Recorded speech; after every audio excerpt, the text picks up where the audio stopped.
Let's have a look at an example from section 1.3. This is exercise 8 from that section. And the instructions are, let A equal the set consisting of the elements 2, and 4, and B be the set consisting of the elements 1, 3, and 5. And we're going to define relations U, V, and W in the following way. U is defined this way. XY is an element of U, means that y minus x is greater than 2. V has a somewhat similar rule with this equation that says y minus 1 equals x over 2. So both of these have these algebraic rules. We've got an inequality, we've got an equation, and we can test the various ordered pairs to see whether they satisfy those algebraic conditions.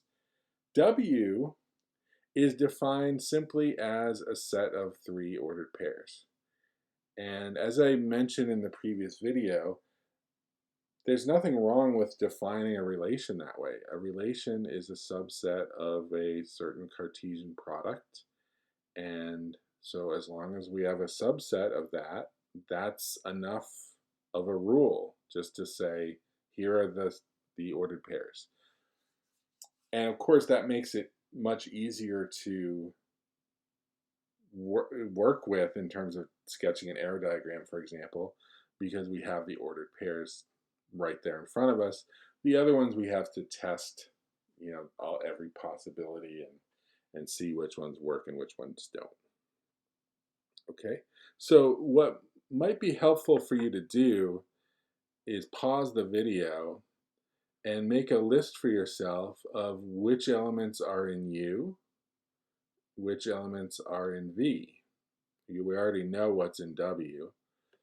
And what the problem's going to ask us to do when you unpause the video is to sketch arrow diagrams for each of those 3 relations.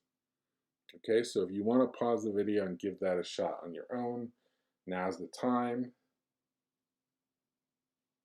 Okay, and let's continue. So as I said, the instructions say draw arrow diagrams for U, V, and W, and I've sketched those 3 right here. So in the case of U, there's only one ordered pair that works, the ordered pair 2, 5. In the case of V, there's also one ordered pair that works. Remember, there's 6 possibilities, right? Because we've got 2 elements in A, 3 elements in B. We've got 6 things in the 6 ordered pairs in that Cartesian product, but only one of them works for U, only one of them works for V, and of course, as we know, W listed 3 ordered pairs, so we know which 3 arrows we need.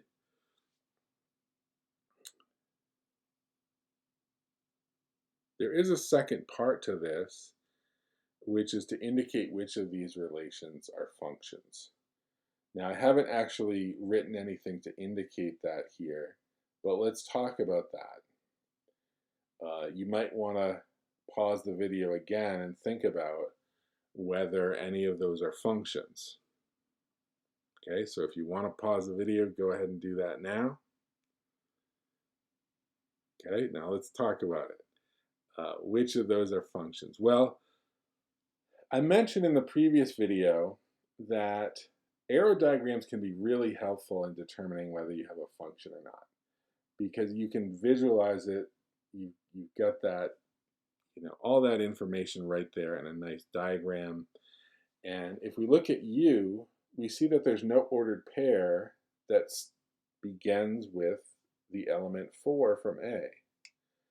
And that cannot happen in a function. You cannot have an element in the domain that's not part of an ordered pair.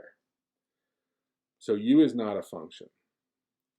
V is also not a function for the same reason. There's no ordered pair that starts with a 2, and 2 is an element of the domain. So any function from A to B would have to have an ordered pair that begins with a 2, and it would have to have an ordered pair that begins with a 4. Okay, so u and v are not functions. W is also not a function, but for a different reason. Now notice W does have arrows that originate from each of the elements of the domain. There's arrows from 2, there's an arrow from 4. The problem is that there are 2 arrows that start with the 2 that end up in different places in the codomain. And that cannot happen in a function. You cannot have the same input paired with different outputs.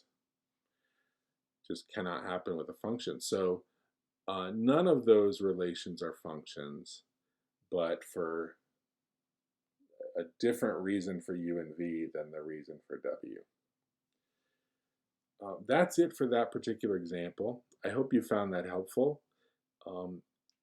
The next video is going to be looking at some information from chapter 2, the first section in chapter 2. And I'll see you in the next video.